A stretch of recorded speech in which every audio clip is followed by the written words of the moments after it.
The HBO series Rome is one of the best representations of the ancient world ever put to screen. The city is simultaneously beautiful and ugly, the people both familiar and foreign, and the politics are bloody and at times downright bizarre. The series does a great job at portraying social history as well as the tumultuous events at the end of the Roman Republic. Whether you want to see what life in Rome was like 2,000 years ago, or you want to better understand the fall of the Roman Republic, Rome is a great show. The acting, violence, and general drama of the show also make it a great watch even if you don't care about the history itself. If Game of Thrones met Band of Brothers and Vikings, it would probably look something like this show. Also, spoilers ahead for the series, which you can find on Amazon if you have an HBO account.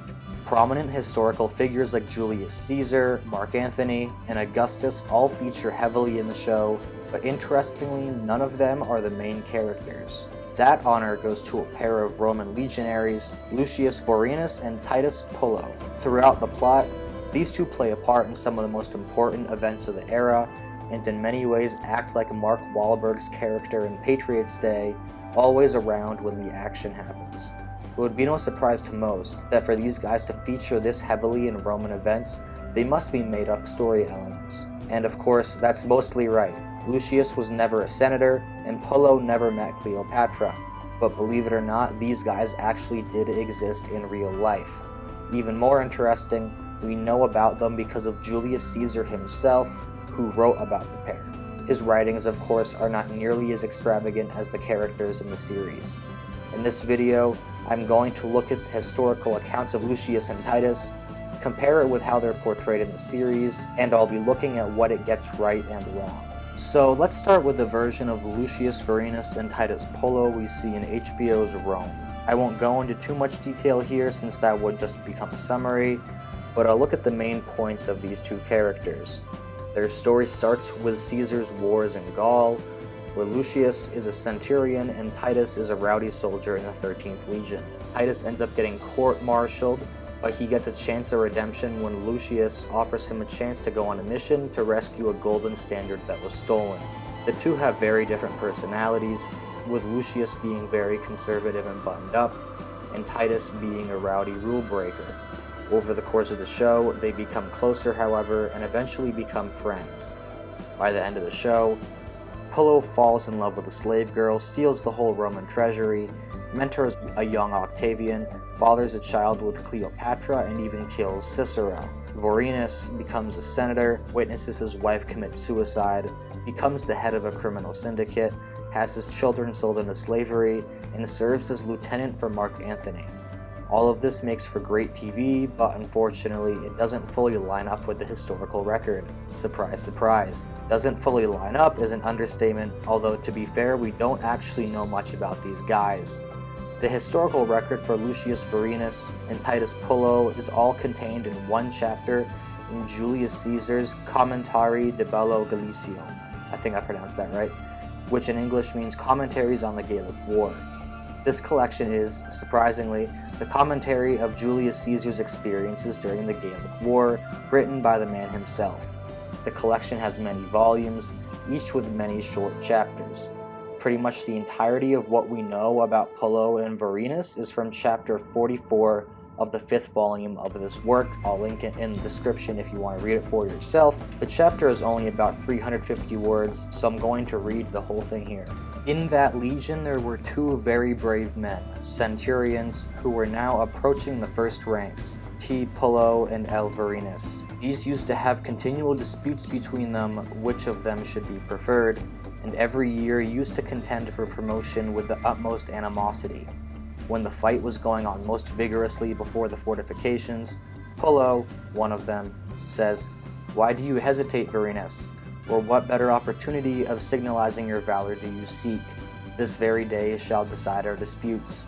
But when he had uttered these words, he proceeds beyond the fortifications and rushes on that part of the enemy which appeared the thickest. Nor does Vorenus remain within the rampart, but respecting the high opinion of all, follows close after. Then, when an inconsiderable space intervened, Pullo throws his javelin at the enemy, and pierces one of the multitude who was running up. And while the later was wounded and slain, the enemy cover him with their shields, and all throw their weapons at the other and afford him no opportunity of retreating. The shield of Pullo is pierced and a javelin is fastened in his belt. This circumstance turns aside his scabbard and obstructs his right hand when attempting to draw his sword. The enemy crowd around him when thus embarrassed. His rival runs up to him and succors him in this emergency. Immediately the whole host turn from Pullo to him, supposing the other to be pierced through by the javelin. Vorenus rushes on briskly with his sword and carries on the combat hand to hand, and having slain one man, for a short time drove back the rest. While he urges on too eagerly, slipping into a hollow, he fell. To him, in his turn, when surrounded, Pullo brings relief, and both having slain a great number, retreat into the fortifications amid the highest applause. Fortune so dealt with both in this rivalry and conflict that the one competitor was a succor and a safeguard to the other, nor could it be determined which of the two appeared worthy of being preferred to the other. As we can see, besides the very first scene of the show, there really isn't any overlap. Obviously, all of the antics of Pullo and Vorenus, there's no evidence for that at all. But we do get an interesting portrayal of Caesar's account of the two in the first scene of the show. Like the historical account, we see that the pair are in a battle against the Gauls, and Pullo abandons the formation to go fight alone. Vorenus also then goes to rescue him, and Pullo even takes a non-wounding stab that incapacitates him, only for Vorenus to save his life. The scene, of course, is inaccurate in a couple of ways. Pullo doesn't start off by throwing a javelin. The pair are not centurions. Vorenus appears to be Pullo's superior. They are not fighting in front of a fortification. And of course, afterwards, Pullo is court-martialed, and the whole reason he went off to fight by himself was not because he was trying to play a game of chicken with Vorenus, but because he was drunk. Honestly, I really think it's really cool how this scene made it into the show, and I think it's really cool that it's also the very first scene of the series. There's one other place where Titus Pullo appears on the record, however. This is not from Julius Caesar, but it's in an account of the Roman Civil War. This is in 48 BC. During the war, Pullo moves across the Adriatic Sea, fighting for Caesar. On the way, however, he was intercepted by Pompey's forces and blockaded on an island, and he ultimately switched sides and turned most of his men to do the same. He fought at the Battle of Dyrrhachium later that year and won, and was also present for the Battle of Pharsalus, which is the big battle where Pompey lost to Caesar.